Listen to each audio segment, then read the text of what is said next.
একটা গ্রামে জায়েদ নামের এক তরুণ থাকত। তার কাছে দুনিয়ার ধনসম্পদ ছিল না, কিন্তু তার মন ছিল পরিষ্কার আর আত্মা ছিল পবিত্র।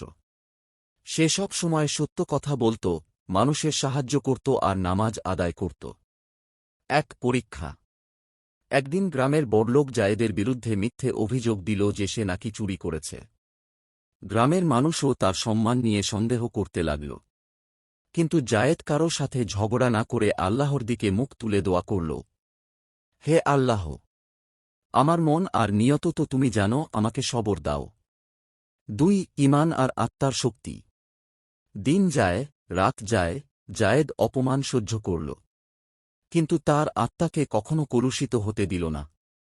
সে কারো বিরুদ্ধে বদলা নিল না, মিথ্যা বলল না, গীবত করল না। সে সব সময় বলত, মানুষের আসল অলংকার হল তার পবিত্র আত্মা। দুনিয়ার ইজ্জত আর টাকা সাময়িক। 3 আল্লাহর পুরস্কার।